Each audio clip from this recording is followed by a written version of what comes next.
Чудни и трескави са приготовленията, които ставали в Панагюрище и цялата му околност за предстоящото българско въстание. В тези приготовления взимали участие не само млади, разпалени, но и по-стари хора, па и жените. Всичко е предадено на тая работа. Никой не ще да знае за нищо друго.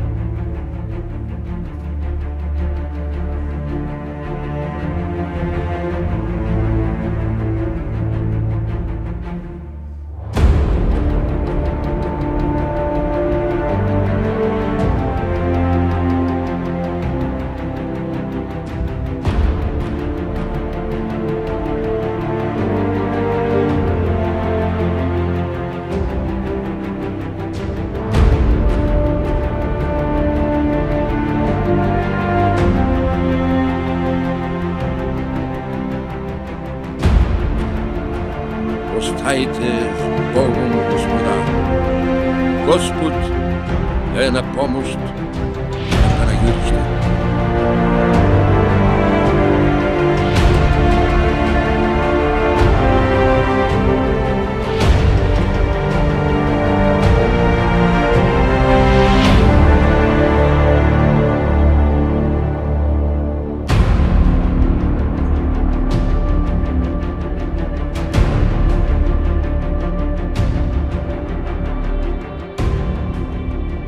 Млад 25 годишен момък, непознат нам, на когото от почернялото и опрашено лице и от покритото му с пот чело, твърде лесно можеше да се види, че той иде от дълъг път и твърде много е бързал.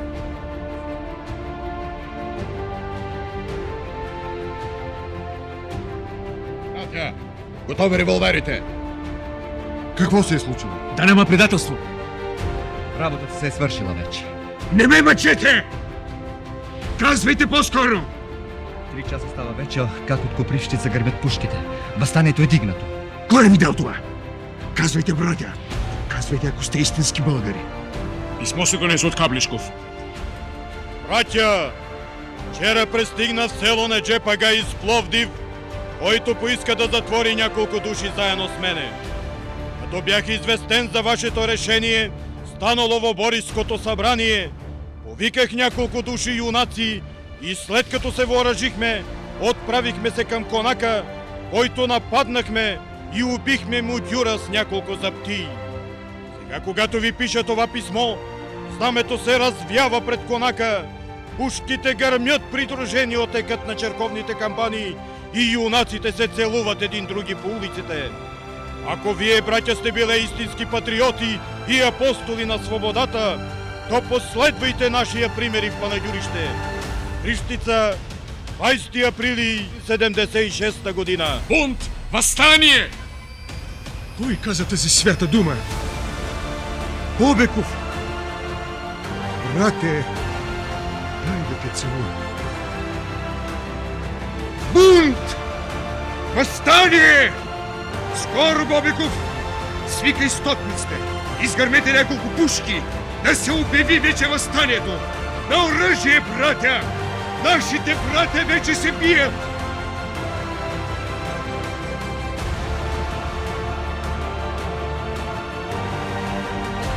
Удряйте камбаните!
български отоманци до един.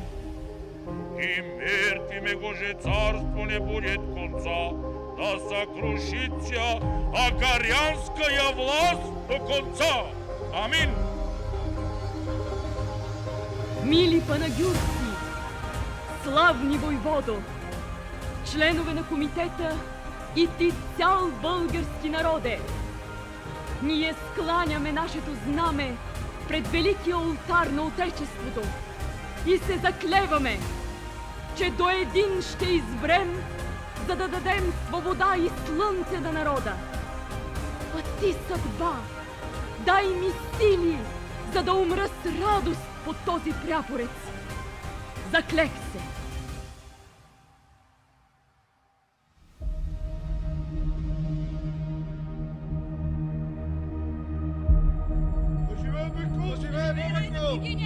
Свобода или смърт! Да живее народа! Свобода или смърт! Бунт! Бунт! Да живее народа! Да живее народа!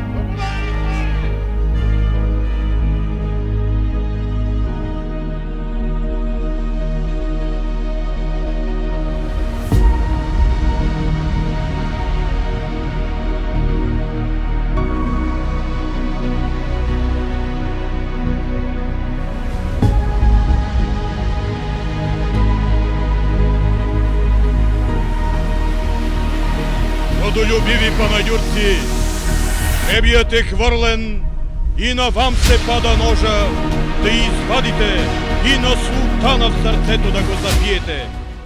Но знайте, че за решителността и смелостта си скъпо ще заплатите с живота си, имота си и честта си. Вашият глас ще бъде глас мощен и ще бъде чут от християнска Европа, от нейните хуманни народи. Ще се мине дълго време и зората на свободата ще огрее над многострадалният български народ. Ние ще умрем, но свободата ще изникне от нашите гробове. Ние знаем, че този, който падне в бой за свобода, той не умира. Затова ви казвам, не бойте се от смъртта. Този, който жертва живота си за брата си, за него мъките са леки и смъртта свята. Ето, казвам ви, въстанието прогласихме и брато си свобода донесохме. Не бой се, народе мой, Бог е с нас.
България, а моята цел е постигната вече. В гърдите на тирана аз отворих такава люта рана, която никога няма да заздравее. Колкото до Русия, тя нека да полява.